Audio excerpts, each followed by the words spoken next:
Bonjour et bienvenue sur le podcast Découvrir les sciences védiques pour partager autour de l'astrologie jyotish, du Vastu et de l'Ayurveda. Aujourd'hui, je suis avec Samuel. Bonjour Sam. Bonjour Justine. Alors aujourd'hui, on a vraiment de la chance parce que du coup, on a Sam qui va venir nous parler du Swadharma. Mais avant tout, est-ce que tu peux te présenter pour nos auditeurs ?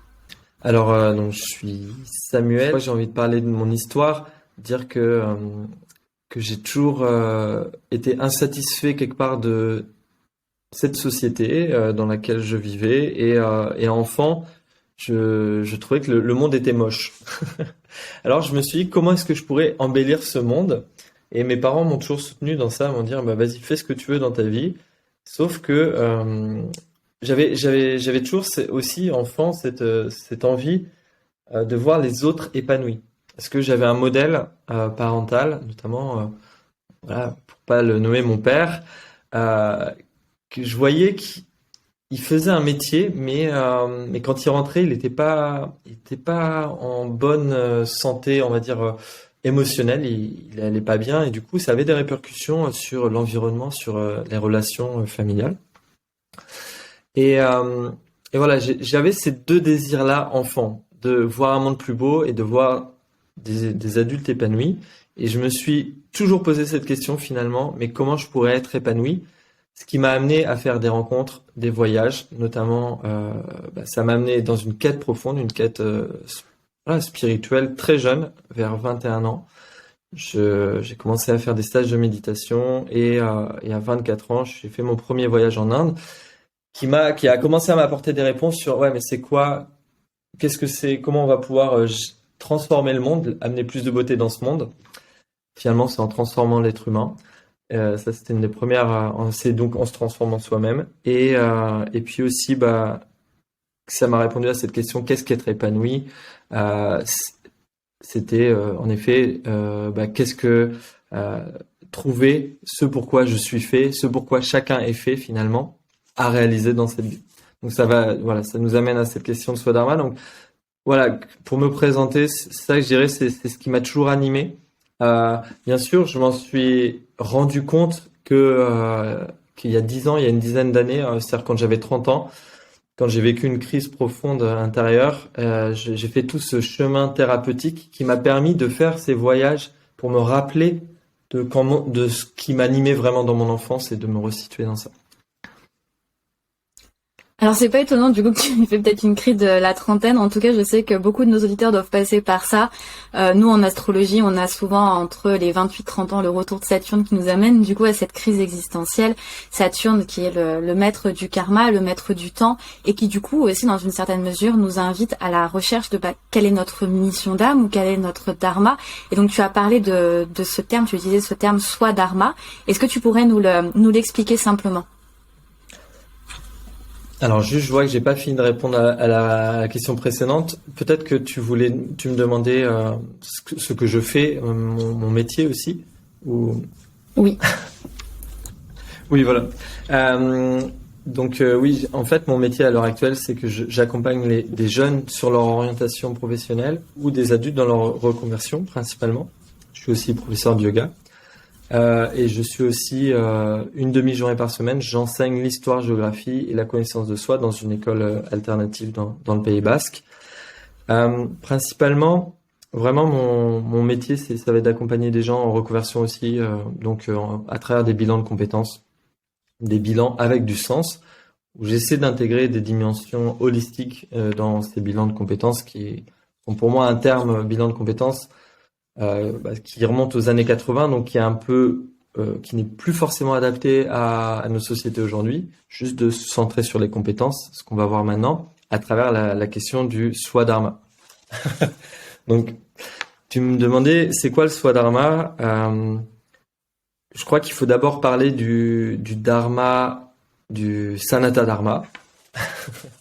Donc, le Sanata Dharma, donc qui n'est pas donc ça nous vient de l'Inde, hein, cette une très ancienne civilisation, donc avant les religions, avant le système qu'on pourrait aujourd'hui qu'on va nommer l'hindouisme, il préexistait le Sanata Dharma qu'on va retrouver aussi finalement chez les bouddhistes.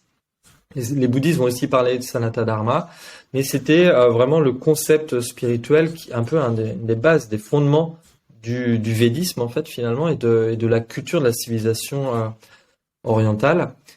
Et ce Sanatana Dharma, en fait, ça nous parle des lois de la vie. Quelles sont les lois pour vivre une vie harmonieuse, une vie en lien, en harmonie avec la nature, en harmonie avec les éléments, en harmonie avec l'univers aussi. Et dans ce Sanatana Dharma, il va être expliqué que chaque individu, chaque âme finalement qui s'incarne, a un swadharma, quelque chose, donc un dharma individuel. Donc le dharma, alors il y a plusieurs traductions du dharma. Le dharma, c'est pour donner la traduction qui me viendrait comme ça, je vais donner une image plutôt que donner une traduction directe. J'aime bien cette image de chaque matin, le soleil va se lever et chaque soir, il va se coucher. Et il aura accompli son dharma en fait. Donc il a fait finalement ce qu'il avait à faire. Il a respecté en fait pour moi le dharma il y a quelque chose d'une forme d'action désintéressée derrière ça, d'action juste en fait de justesse dans le dharma. C'est vraiment le mot peut-être le plus proche du dharma, c'est justesse. Donc du coup si on parle de swadharma finalement c'est le dharma individuel, c'est quelle est pour moi mon action juste que je vais avoir à faire, à offrir au monde dans cette vie. Et donc, après, comment je fais pour trouver mon swadharma? C'était ensuite moi ma question, finalement. Alors, avant de répondre à ça, on pourrait, juste pour situer par rapport à notre culture, aujourd'hui on parle beaucoup de mission de vie. Peut-être que en effet, le terme mission de vie serait peut-être le terme le plus proche de swadharma. Au Japon, on va parler d'ikigai, de raison d'être. Quelle est ma raison d'être? Donc, quelle est ma raison d'être? Qu'est-ce que j'ai à faire dans cette vie? Ça nous ramène à des questions existentielles profondes finalement, qu'on n'a pas forcément pris le temps de se poser. À l'école, on nous a pas appris forcément à nous poser ces questions-là. Donc, dis-moi si tu as des questions, des besoins de précision. Sinon, moi, je continue dans le flow de ce swadharma. Alors moi déjà j'adore ta définition, donc c'est vrai on peut l'associer à mission de vie, et pour moi c'est vraiment une question clé, en particulier en Occident, parce que je pense qu'on est tous un petit peu dans cette quête de mission de vie, mission d'âme, chemin de vie. Qu'est-ce qu'on est censé faire finalement dans cette vie? Et on voit bien que au niveau de l'orientation, en particulier scolaire, c'est pas forcément ça. On a beau aller explorer plein de choses, des fois ça peut être assez challengeant de trouver son chemin de vie. Alors toi, comment est-ce que tu, peut-être par rapport à ton expérience personnelle, comment est-ce que tu as trouvé ton chemin de vie, et du coup, en détaillant peut-être ton expérience personnelle, comment est-ce que les personnes qui nous écoutent peuvent déjà avoir une idée de comment est-ce qu'elles peuvent trouver ce chemin de vie? Donc, ok. Avant ça, j'aimerais amener des éléments qui m'ont confirmé, parce que moi, je me suis demandé en effet, c'est quoi mon chemin de vie, c'est quoi ma mission de vie? Mais j'étais pas, il y avait un endroit où quand j'ai entendu ça en Inde, la première fois que je suis allé en Inde par un maître de yoga, il m'a dit voilà, vous avez tous un swadharma dans la vie. J'étais waouh, et ça m'a vraiment impacté. Je me suis dit waouh, il faut vraiment que je découvre ça. Et en partant en quête, dans cette quête de découverte de mon swadharma, finalement, ça m'a amené à regarder aussi dans d'autres cultures. À travers le monde, j'ai rencontré plusieurs cultures, que ce soit les Tibétains ou des cultures d'Amérique du Sud, et même en Afrique aussi. Ensuite, j'ai vu que dans ces cultures traditionnelles, chez ces peuples premiers, ils parlaient tous avec des mots différents, mais ils parlaient tous de ça, un individu a quelque chose à réaliser dans sa vie, a vraiment son chemin propre, à respecter, à découvrir, et j'ai trouvé ça très beau en fait finalement de voir que c'était une notion universelle chez tous les peuples premiers qui existe. Même, on va retrouver ça chez les aborigènes. J'avais lu un livre sur les aborigènes qui parlait aussi de ça. Donc, on retrouve vraiment partout dans le monde cette notion de on a quelque chose à faire dans la vie. Donc, c'est universel. En effet, chez nous, on a perdu ça. Je pense que c'est peut-être un système qui existait chez les Celtes, avec toutes les pratiques divinatoires et voilà, et les druides, les systèmes druidiques. On avait ça chez nous, mais vu que cette culture a été perdue, a été littéralement, euh, même je dirais tuée, hein. Carrément, elle était Mm. tuée par le christianisme et les catholiques qui ont voulu voilà faire taire cette culture qui était la culture de nos peuples premiers, du peuple premier occidental. Donc nous, on a complètement perdu ça et on se retrouve avec, on sait pas quoi faire finalement. Alors jusque dans les années 50, 60, jusqu'à la Seconde Guerre mondiale, finalement, il y avait un système de reproduction où on vivait notre vie.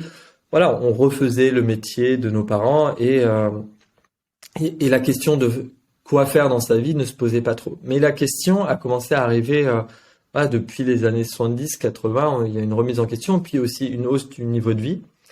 Alors, c'est pas forcément lié parce que finalement, chez les peuples premiers, c'est pas la question du niveau de vie qui leur a amené à poser cette question du Swadharma. Donc, c'est important de parler de ça aussi, dire que c'est pas que en lien avec notre culture au fait que, tu vois, parce qu'il y a beaucoup de gens qui vont dire, ouais, tu es en quête de sens, c'est parce que tu vis dans un pays occidental et que tu as les moyens de le faire. En fait, non, c'est pas vrai. Dans les sociétés traditionnelles, c'était inscrit dès le départ. Donc voilà. Alors, pour répondre à ta question des outils, des méthodes, la première approche pour moi qui m'a vraiment impacté, que j'ai rencontrée, qui m'a permis de me resituer, c'était justement dans cette crise quand j'avais 30 ans, je me disais mais qu'est-ce que je vais faire? Et là, je venais de faire donc des études de pédagogie et j'avais étudié un système qui s'appelle les intelligences multiples. Donc, c'est une découverte d'un chercheur de l'université d'Harvard, Howard Gardner, il s'appelle, et il a remis en cause la question du QI, du coefficient intellectuel, et il a dit en fait que potentiellement on avait plusieurs intelligences et que finalement le système éducatif nous permettait pas suffisamment de mettre en valeur certaines intelligences, donc certaines qualités chez les gens, et que in fine, ce système éducatif, il va exclure finalement des personnes parce qu'il ne permet pas à chacun de se révéler, de se connaître finalement à travers, faut savoir, voilà, le système actuel, mais c'est mondial, hein, il va mettre vraiment l'accent sur le langage, sur les langues, le linguistique et la dimension logique et mathématique. C'est un peu les deux matières. En effet, elles sont très importantes et le langage c'est important, la logique c'est important. L'idée c'est pas ça, mais l'idée c'est qu'il y a vraiment d'autres qualités, d'autres potentiels chez l'être humain qui ne sont pas mis en valeur à travers le système éducatif. Donc j'avais trouvé ça hyper intéressant de me dire, ok, là pour moi ça me donnait une clé, les intelligences multiples, de me dire, on a plus de manières d'apprendre et ça me permettait de comprendre pourquoi moi personnellement, j'étais plus en phase, l'école m'ennuyait en fait, me parlait pas parce qu'en effet, j'avais d'autres intelligences à nourrir chez moi, mais qui ne l'étaient pas par l'école. Et ça le fait pour, alors selon les études qu'ils ont faites, pour 80% des jeunes, c'est le cas en fait. Il y a, comment dire, si tu veux, 20% des cerveaux, on va dire naturellement à leur état de naissance, vont avoir des facilités pour les langues et la logique. Donc, il y a 20% des personnes qui vont avoir des facilités dans le système scolaire tel qu'il est. Mais 80% des autres, ils vont avoir d'autres centres d'intérêt. Il y en a, ça va être la musique, d'autres, ça va être la nature, d'autres, ça va être les relations, le relationnel, et voilà, d'autres, ça va être plus le visuel, tout ce qui va être la dimension du dessin, l'artistique, etc. Donc, ces choses-là ne sont pas assez accentuées à l'école. Donc là, pour moi, c'était déjà la première prise de conscience, c'était de me dire, ah ouais, en fait, j'ai été conditionné à pas bien me percevoir. C'est-à-dire à essayer de rentrer dans un moule, de m'améliorer dans des choses où je ne suis pas bon, forcément, et pour essayer de rentrer dans le moule. Et ça, c'est vraiment important de le comprendre pour moi, c'est la première étape dans chercher qui je suis et ce que j'ai à faire, c'est de saisir mes conditionnements. C'est-à-dire, qu'est-ce qui m'a limité finalement? Comment je me suis limité dans mes perceptions? Et ça, c'est vraiment la différence entre la perception finalement orientale et occidentale. C'est-à-dire qu'en Occident, on nous dit développe tes points faibles. Enfin, dans la culture du bassin méditerranéen, c'est genre, ah, t'es pas bon là-dedans, bah, améliore-toi là-dedans, vas-y, sois meilleur là-dedans. Alors que dans toutes les sociétés traditionnelles, ce que j'ai découvert, c'est que, il y a vraiment cet aspect, si t'es pas bon dans un domaine, c'est pas grave. Surtout, regarde là où t'es bon et améliore-toi là où t'es bon. Donc, en effet, on va mettre tout de suite, très tôt, vraiment, il disait, très jeune, hein, c'est entre 2 ans et 7 ans, dans la plupart des sociétés traditionnelles. Donc en Inde, avec le système de Gurukula, à 7 ans, ils vont rentrer dans un Gurukula, et ils vont regarder en effet le jyotish, la carte de l'enfant, et ils vont aider l'enfant à aller dans la direction là où il a les potentiels les plus forts. Et ça, pour moi, c'était vraiment un électrochoc, en fait, de me dire que le système éducatif, alors bon, voilà, il est tel qu'il est, hein, mais il m'avait pas permis d'aller exprimer le meilleur de moi-même, finalement. Donc, pour moi, c'est vraiment la base, c'est déjà de découvrir mes centres d'intérêt. Qu'est-ce que j'aime faire? Pour ça, j'ai pas forcément besoin de connaître ma carte de mon ciel forcément très tôt. Ça peut être un plus. Mais ça peut venir plus tard. En tout cas, moi, dans mon chemin personnel, la carte de mon ciel, je l'ai découverte après m'être posé la question de qu'est-ce que j'aime faire vraiment. Et donc, dans ce cheminement de qu'est-ce que j'aime faire, j'ai rencontré un pédagogue américain qui, lui, avait créé une école basée sur ces intelligences multiples en disant, voilà, on pourrait peut-être permettre aux jeunes de trouver leur voie. Il se trouve que lui, il a créé cette école en Inde parce qu'il a rencontré un docteur en Ayurveda qui lui a dit, écoute, viens créer ton école chez nous, à côté d'une clinique ayurvédique.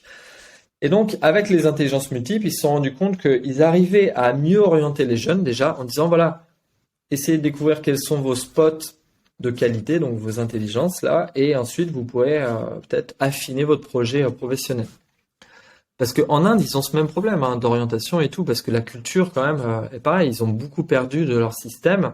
Donc, à l'heure actuelle, c'est un problème global. Ce problème d'orientation, on le retrouve dans le monde entier. Et en fait, il s'est rendu compte qu'avec les seules intelligences multiples, on ne pouvait pas trouver sa voie. C'était trop... c'est comme si tu avais 1000 possibilités et on allait réduire les possibilités à 500. Donc c'est bien, ça permettait de rétrécir un peu le champ des possibles. Et il manquait quelque chose pour réduire le champ des possibles, à se dire, ok, mon champ des possibles, il va être juste de 20-30 possibilités finalement. Parce que le problème de savoir ce que je peux faire, le Swadharma finalement, c'est quelle est ma fonction. Je fais des digressions, mais pour moi c'est important de resituer ça, de dire la mission de vie, c'est bien de chercher sa mission de vie, mais c'est pas forcément... on peut se perdre dans la question de la mission de vie. Parce que c'est quelque chose de très vaste, ce sujet de mission de vie.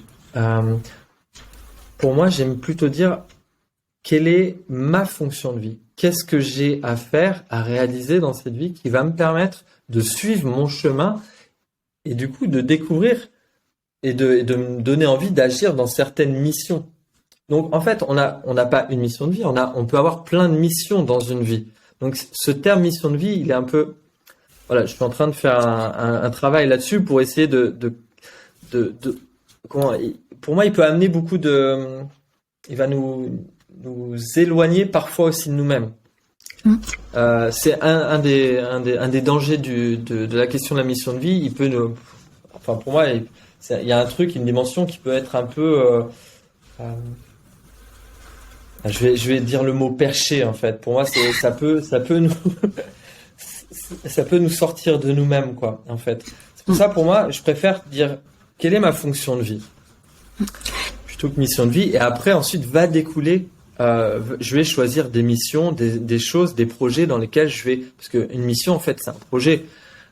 C'est quoi mes projets? Qu'est-ce que j'ai envie de faire à partir de qui je suis? Donc, dans définir qui je suis, ensuite, si tu veux, Stephen Rudolph, ce pédagogue américain, il a créé ce qu'il a appelé les natures multiples, qui sont un système de 9 natures qui est inspiré de la philosophie indienne et du système notamment des castes.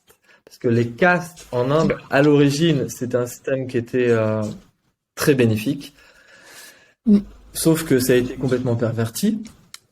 Mais comme beaucoup de systèmes qui, avec le temps, perdent de leur essence, au départ, le système de caste était une vision quelque part idéale de la société qui amenait un équilibre, qui respectait justement le dharma de la société. Sauf que ils se sont enfermés dans les castes et les castes sont devenues excluantes et il y a eu des prises de pouvoir, voilà, avec l'ego des humains, et ce qui fait que les castes se sont fermées et alors qu'à l'origine c'était pas du tout l'essence de la caste. L'essence de la caste justement c'était de dire voilà de l'idée de garder son dharma, de son swadharma et de respecter le swadharma individuel et de dire que voilà il va y avoir des gens qui vont être plus des enseignants, il va y avoir les commerçants. Il va y avoir ceux qui sont plus dans le service, dans l'aide, dans le prendre soin. Donc voilà, il a repris cette essence du système des castes qu'il a appelé les natures multiples. Et il a dit voilà, en fait, il y a des gens qui aiment transmettre, ça va être la nature éducative. Il y a des gens qui vont aimer guérir les autres, c'est la nature guérisseuse. D'autres qui aiment faire rire ou stimuler les autres sur le plan émotionnel, se mettre en scène, c'est la nature animatrice. Donc il a pris ce système des castes et il en a décliné donc 9 natures. Et en fait, après ça, il a combiné ça avec les intelligences multiples, donc qui sont un système neuroscientifique basé sur les centres d'intérêt qui sont universels chez les êtres humains, donc dans notre cerveau. Qu'est-ce que j'aime faire? Et quand on combine intelligence multiple et nature multiple, on arrive à vraiment réduire de manière drastique ce pourquoi on peut être fait. Et c'est bluffant comme ça amène de la clarté pour justement découvrir ma fonction. Voilà. Donc pour moi, ça c'est vraiment une des méthodes les plus puissantes qui m'a personnellement éclairé et qu'aujourd'hui je transmets et que je trouve très complémentaire justement du jyotish. Oui, et du coup, c'est que tout ce que tu as dit, ça rebondit vraiment avec ma pratique, en tout cas personnelle de l'astrologie, parce qu'effectivement, donc les castes à la base, tu peux les trouver en lisant un thème jyotish, donc c'est pas du tout transgénérationnel, c'est pas parce que ton père était brahmine que toi aussi tu le seras. Et moi, j'utilise un système qu'un de mes enseignants a créé, qui est les 5 types de dharma, et qui reprend exactement ce que tu viens de dire, puisqu'on a le guerrier, l'éducateur, le marchand, l'outsider et le travailleur. Donc il y a cette idée, avec le marchand d'être au service, de divertir, d'être dans la musique. On a l'éducateur qui est là pour partager, transmettre, le guerrier qui est là pour protéger, défendre.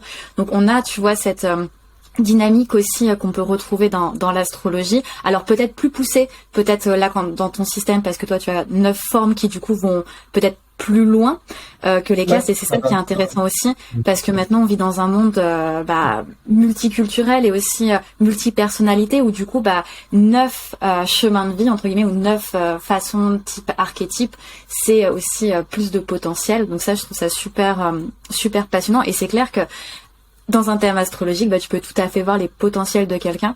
Ce qui me fait rebondir aussi sur ce que tu dis, c'est que souvent on associe la mission de vie à la carrière. On se dit, tiens, en fait, ma mission d'âme, ça doit être absolument une carrière, ça doit être une profession.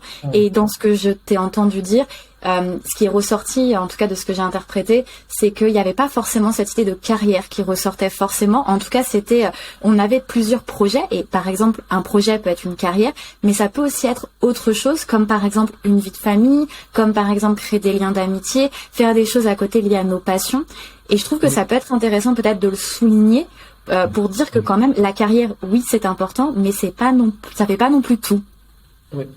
Oui, carrément. Alors, juste une précision par rapport tu parlais de chemin de vie. En effet, alors par rapport aux natures multiples, on va dire que on peut avoir plusieurs natures aussi. Selon les personnalités, il y en a qui vont avoir plusieurs natures, et ensuite c'est l'enjeu, le challenge, ça va être de comment je combine ces natures. Donc comment je peux associer finalement, tu vois, peut-être j'ai une nature éducative, et une nature animatrice, donc ok, je vais peut-être enseigner, mais en ayant plus d'impact, en ayant où je vais peut-être faire des conférences, où je vais plus me mettre en scène que juste si j'ai une nature éducative et je vais juste être voilà professeur. Donc voilà, ça va amener des nuances en effet de découvrir quelles sont nos différentes natures et à quel point elles vivent en nous. Euh, En tout cas, par rapport à la mission de vie, en effet, comme tu l'as dit, c'est vrai que aujourd'hui on voit ça sous la dimension de professionnel, juste ok, c'est quoi ma mission, mon projet pro. Pour moi, c'est vraiment global. Euh, de, pour moi, en fait, la mission de vie, finalement, si on devait le synthétiser, ce serait de comprendre ces enjeux de vie euh, et de mettre de la lumière. Les enjeux de vie, c'est aussi quels sont mes enjeux d'un point de vue de ma construction égotique ou aussi de mes karmas. Alors, karma, ce terme, mais en tout cas de mes héritages. Plutôt des héritages que j'ai à transformer. Parce que finalement, la mission de vie, on pourrait dire ça parle de l'évolution. Quelle est l'évolution que j'ai à réaliser? Tu vois, le dharma, le sanatana dharma va vraiment nous parler de ça, de l'être humain. Alors il est dit dans les textes que c'est la plus noble de toutes les créatures. Déjà, c'est très intéressant de resituer ça. Un des bases du sanatana dharma, c'est dire l'être humain, c'est la plus noble de toutes les créatures. Donc ça nous amène aussi à cette responsabilité de noblesse qui existe chez l'être humain, qu'on a beaucoup perdu aujourd'hui dans la société actuelle, cette dimension de la noblesse, et aussi de la responsabilité vis-à-vis du monde vivant. Que finalement, chaque être humain est un gardien du monde vivant, de tous les éléments, de la nature, que ce soit le végétal, le minéral, l'animal, et que ça aussi, c'est quelque chose qu'on a perdu à l'heure actuelle, de cette dimension qu'on est tous des gardiens. C'est pas que les peuples premiers qui sont gardiens de la nature et de l'équilibre de la nature. Non, non, en principe, c'est tous les êtres humains. Ça, c'est quelque chose qui est très important, je pense, de dire et ouais, de se rappeler finalement que nous sommes tous des gardiens potentiels de la nature. Et donc quand on s'incarne, en effet, on va avoir des enjeux d'évolution. Et ces enjeux d'évolution, ça, on va très bien le voir, en effet, avec l'astrologie, nous aider vraiment. Alors, ou nos épreuves de vie nous montrent nos enjeux d'évolution. Donc, ça peut se situer dans la famille, comme tu l'as dit. Ça peut être au niveau professionnel, ça peut être dans l'amitié, ça peut être voilà dans tous les domaines de vie ou dans mon couple aussi, ou dans ma manière de relationner à moi-même. Donc voilà, c'est les 5 grands domaines, tu vois, famille, travail, couple, et puis relation à moi-même, et le 5e, et puis Amitié. relation aux autres, amitié et tout ça. Ça, c'est nos 5 grands domaines. Et en effet, dans ces 5 domaines-là, on va avoir des enjeux différents. Et des phases aussi, il y a des cycles. Il y a aussi des cycles. C'est aussi important pour moi de se rappeler toujours qu'il y a des cycles. Parce qu'il y a des moments où ça va être peut-être plus difficile que d'autres.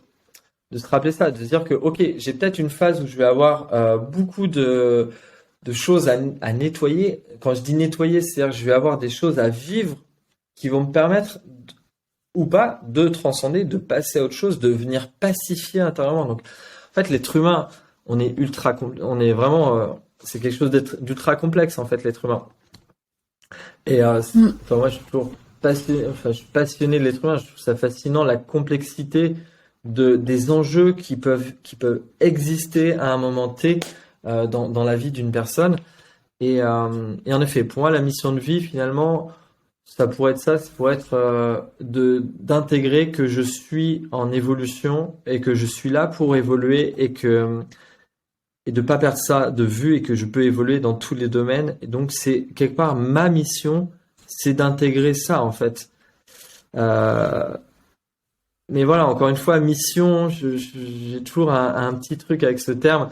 C'est vrai que je préfère le terme swadharma qui ramène à quelque chose d'essentiel comme à notre essence de ce que j'ai à vivre et ça amène aussi à une forme d'acceptation parce que la mission de situer, de dire ma mission, ah oui, mais du coup, ça peut amener une forme de dualité pour moi qui va pas être forcément intégrée.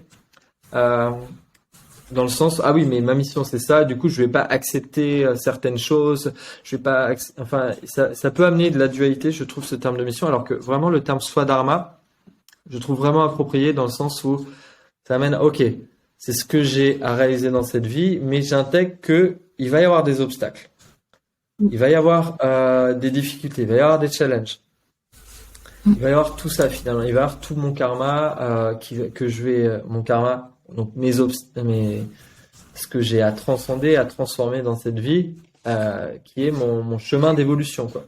Donc, voilà. Pour moi, c'est important de restituer ça, que la mission de vie, c'est notre chemin, c'est notre chemin de vie, c'est notre chemin d'évolution. Moi, j'aime bien employer le terme devoir ou ce qui est juste pour nous.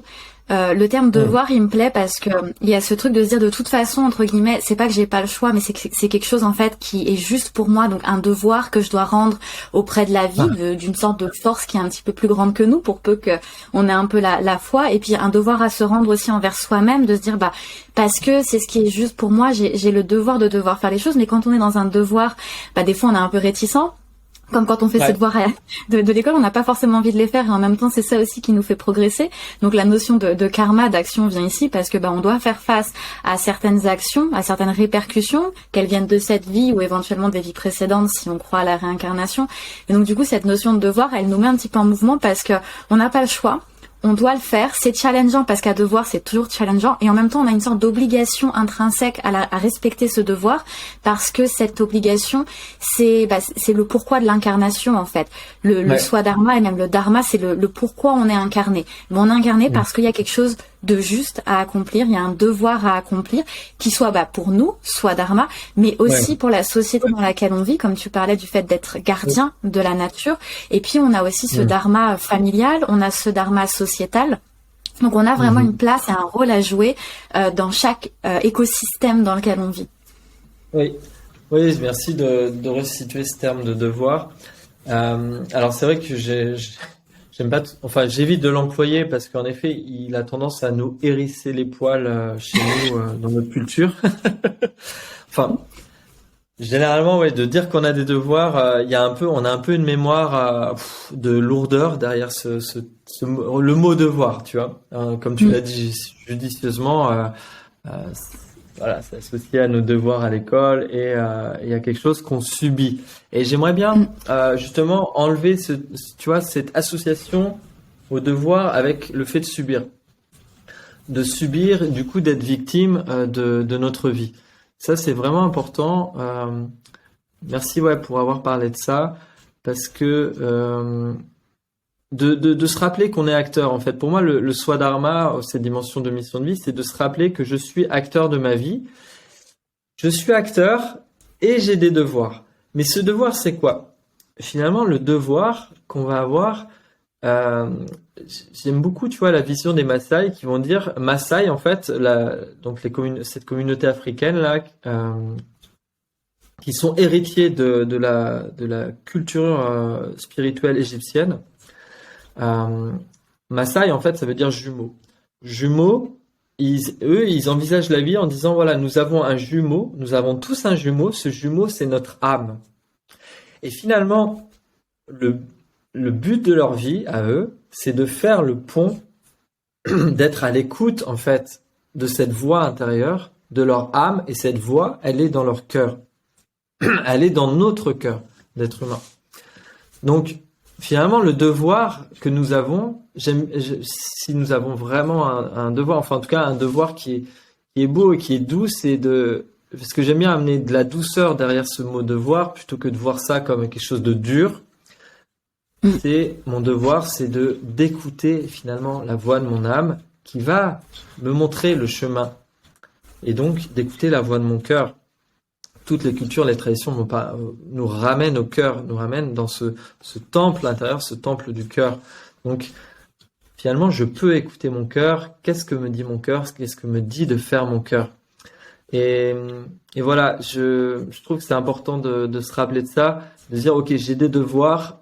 Mon devoir, c'est d'écouter mon âme finalement. Enfin, le plus beau des devoirs finalement, ce serait ça, ce serait d'écouter mon âme et non pas ma structure égotique. Alors, pareil, l'ego, on pourra en parler pendant longtemps.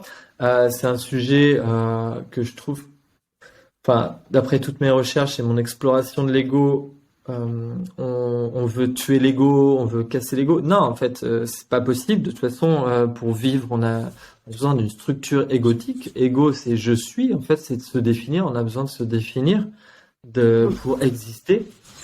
Donc, souvent, ce qui est, en fait, de redire que l'ego, c'est une construction, souvent, enfin, en effet, qui est péjorative dans le sens où on dit que voilà, l'ego, il y a toute une dimension négative.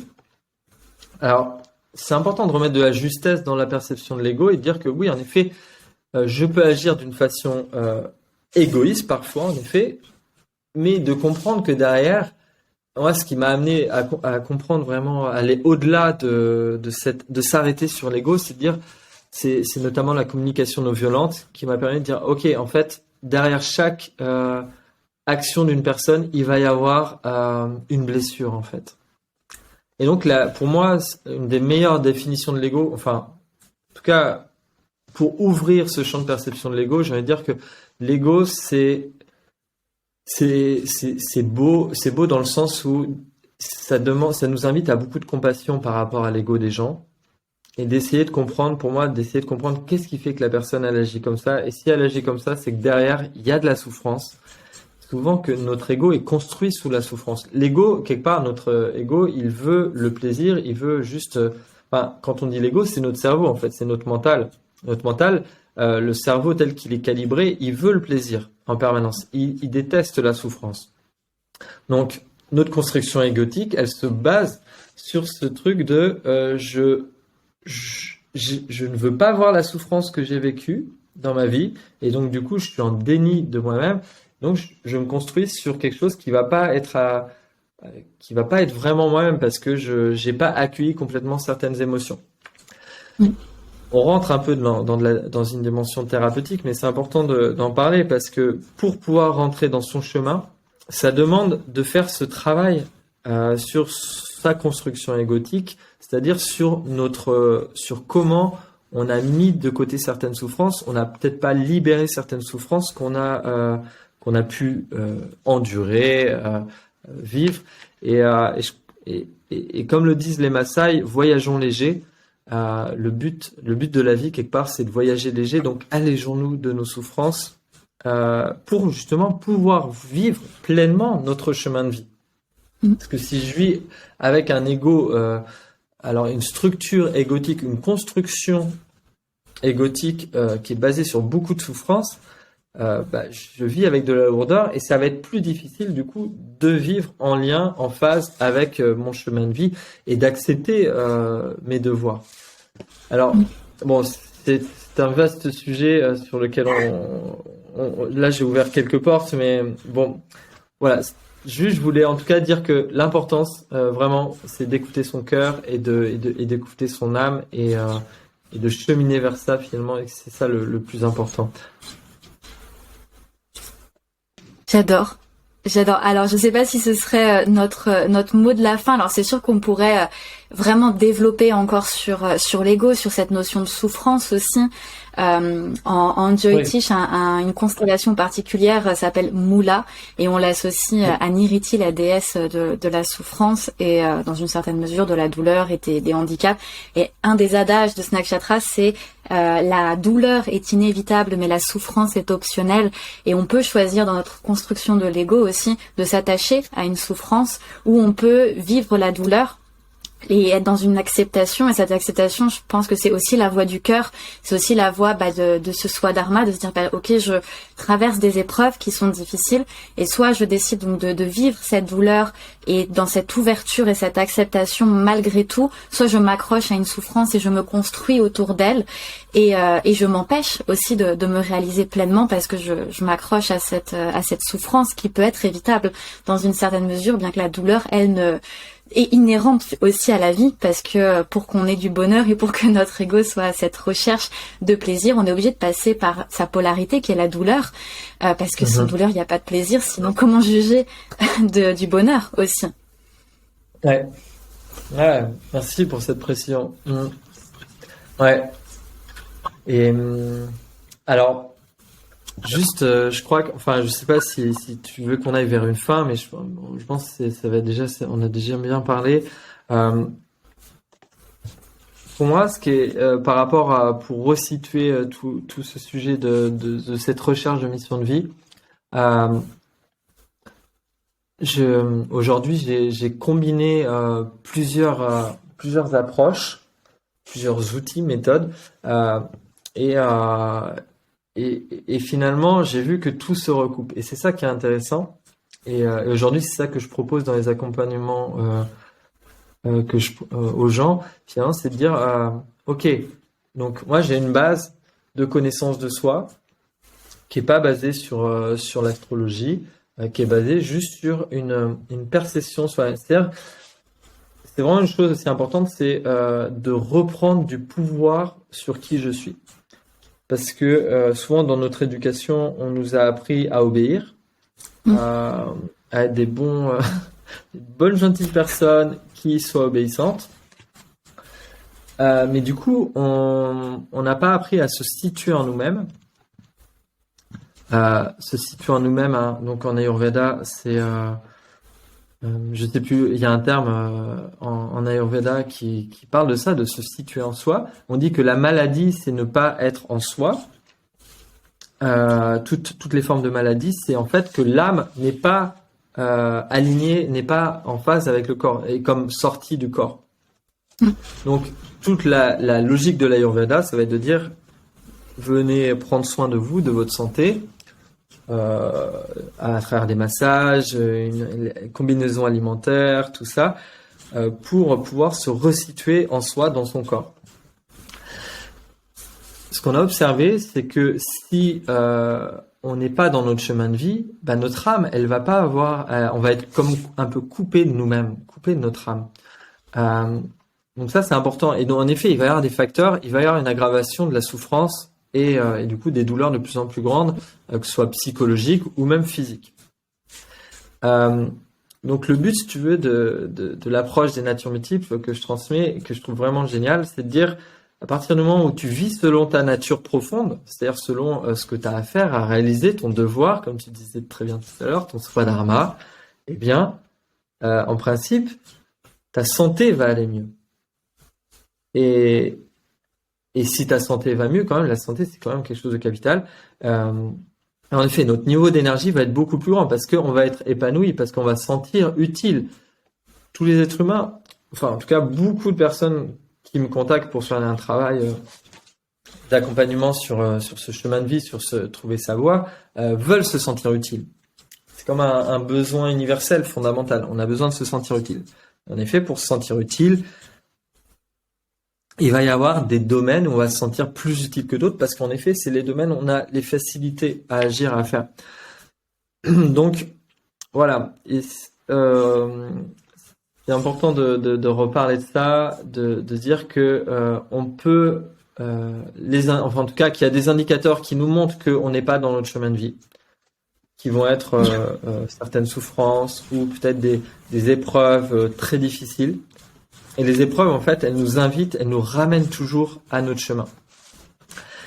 Après, j'ai juste envie de rajouter ça, que je sais pas si tu utilises si tu connais la notion du human design. Oui. Cette approche que je trouve aussi, enfin que j'intègre aussi dans les accompagnements aujourd'hui parce que je la trouve très puissante en termes de reprendre du pouvoir sur sa vie. Quand je dis reprendre du pouvoir, c'est vraiment se connaître. Donc en Ayurveda, on dit que la base de la santé, c'est la connaissance de soi. Un des piliers, enfin fondamentaux, de notre santé, ouais, c'est vraiment se connaître. Et donc le Human Design est une très belle approche aussi pour se connaître et redécouvrir quelle est ma manière de décider. Elle vient vraiment préciser ça. Et je trouve que c'est hyper beau. de reprendre de la souveraineté sur notre vie finalement, dire ok, qu'est-ce qui me permet de prendre les bonnes décisions? Et pour moi, c'est vraiment un chemin d'autonomisation que j'ai envie de proposer à chacun, de dire chacun peut décider à partir de lui-même, peut reprendre du pouvoir sur sa vie. En effet, il va y avoir des personnes comme toi ou comme moi qui allons se proposer sur le chemin des gens et dire voilà, on peut vous amener des éclairages sur votre vie, sur qui vous êtes, on va vous donner des clés de connaissance de vous-même, mais après, c'est qu'est-ce que vous allez en faire, comment vous allez les approprier. Et pour moi, c'est là que rentre toute la dimension de la pédagogie que je m'évertue de mettre en place, parce que j'adore ça, c'est cette dimension de l'intégration. Comment j'intègre ce que j'ai compris sur moi, comment j'intègre qui je suis vraiment, et c'est toute une autre phase. Donc voilà, si on devait résumer finalement notre entretien, ce serait d'abord, la première phase, c'est pour rentrer dans son swadharma, dans son chemin, ça va être de déconstruire certaines choses, certaines représentations, certaines croyances sur nous-mêmes. Ensuite, de regarder qui je suis, quelles sont mes qualités, et de se les approprier. Et ensuite, ça c'est l'autre phase, ça va être de intégrer qui je suis. Donc, vous voyez, c'est un chemin qui, ouais, ça peut prendre du temps.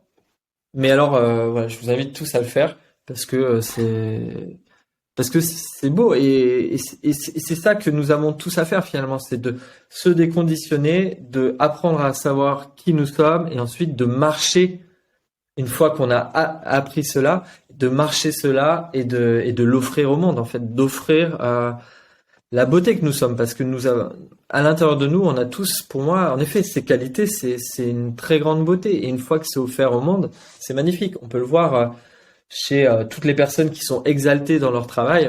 Je pense enfin, tu vois, l'exemple premier qui me vient, ça va être un pâtissier que je connais qui vit près de chez moi.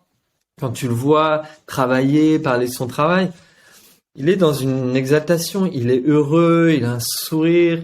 Et ça, c'est vraiment les signes qu'en effet, il est vraiment à sa place.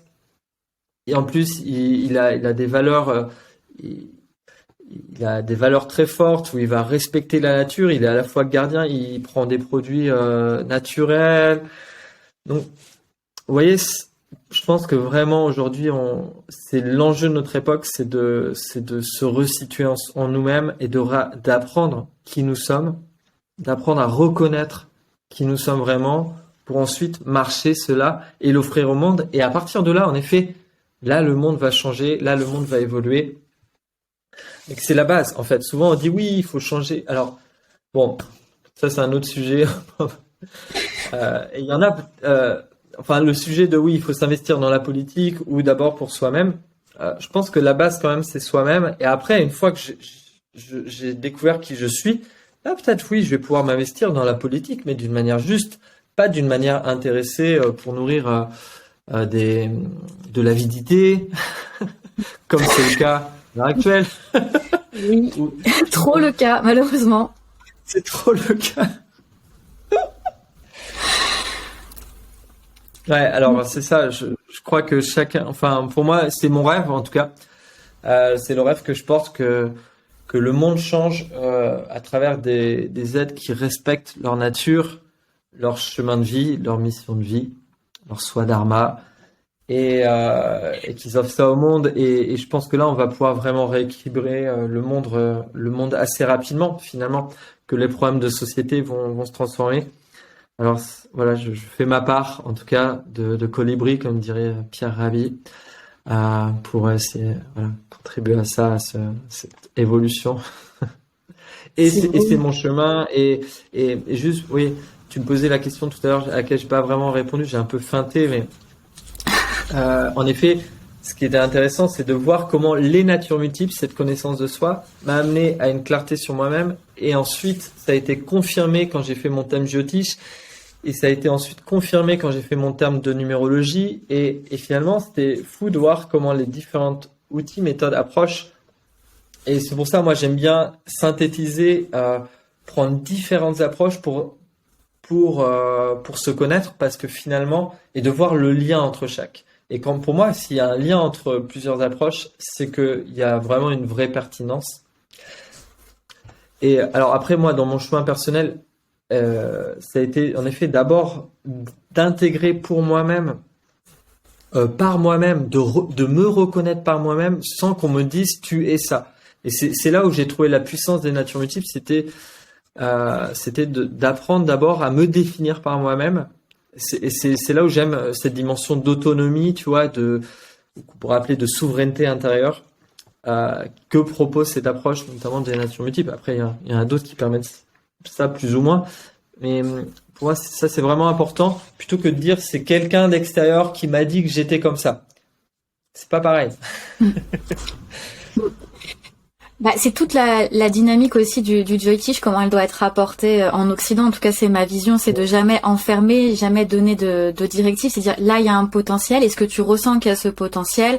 Et si oui, comment est-ce qu'on peut le développer davantage avec des remèdes? Et je pense que la méthode que tu emploies, c'est dans cette même dynamique, c'est de se dire, OK, il y a un potentiel ici, comment est-ce que toi tu le ressens, comment est-ce que tu le développes, sans jamais être dans cet enfermement et toujours dans cette découverte de soi, en disant, il y a un potentiel. C'est une idée qui était déjà présente, qui est confirmée par un outil, un biais, peu importe, et comment est-ce que moi je le développe en autonomie, parce que c'est vrai qu'on a tendance à se dire, bah tiens, la numérologie, le Joy-Tish ou tous ces sens-là, c'est enfermant et ça me dit quoi faire, et c'est, je pense, une mauvaise approche. En tout cas, je pense qu'on sera d'accord ensemble pour dire que le Joy-Tish et toutes ces approches holistiques, elles doivent pas être enfermantes, elles doivent pas être là en disant OK, c'est ton chemin, tu dois aller là. Elles doivent juste servir à mettre en lumière un potentiel, une zone sur laquelle on pourrait développer des compétences et on pourrait s'épanouir, mais ça doit jamais on doit jamais suivre ces choses-là avec des œillères ou en se disant OK, c'est absolument que là où je dois aller parce qu'on m'a dit ça ou parce que j'ai entendu que. Ça doit toujours venir corréler une intuition, corréler quelque chose qu'on ressent à l'intérieur. Et souvent, moi, en consultation, j'ai des personnes qui me disent « Mais c'est fou parce que c'est ce que je ressens au fond de moi. » Je dis « Bah, c'est bien, ça veut dire que le Joy-Tish, ça marche et que tu es en adéquation avec ce que te dit ton cœur et ce que te dit ton thème. Et donc, c'est parfait. » Et puis, bah, des fois, on a des personnes qui viennent nous voir et qui me disent « Bah, ça me parle ou j'ai peur et je l'entends pas de la même façon à l'intérieur. » Alors, comment est-ce que du coup, le Joy-Tish peut nous dire « Ok, tu l'entends pas de la même façon à l'intérieur, donc peut-être que soit il y a un nettoyage à faire, soit au contraire, le Joy-Tish peut te mettre en lumière autre chose que tu peux inclure dans ce que tu ressens à l'intérieur et ça te permet d'ouvrir tes champs des possibles. Mais ça doit jamais être des techniques limitantes, au contraire. Yes. Je suis totalement en phase avec tes propos. Et ben du coup, je pense qu'on peut peut-être conclure sur sur cet accord commun, peut-être. Oui. Alors du coup, pour toutes les personnes qui voudraient être accompagnées par toi, où est-ce qu'elles peuvent te retrouver? Comment est-ce qu'elles peuvent te contacter? Oui, donc c'est assez simple. Il suffit juste de taper Samuel Gérand sur Internet, G-E-2-R-A-N-D, Samuel Gérand, et puis là vous trouverez toutes les infos en tapant sur Google, ou sinon c'est l'art de trouver sa voie. Voilà, c'est le nom de mon activité, l'art de trouver sa voie. Voilà, et on peut retrouver toutes les infos même sur Facebook, ou j'ai même créé un compte Instagram. Voilà.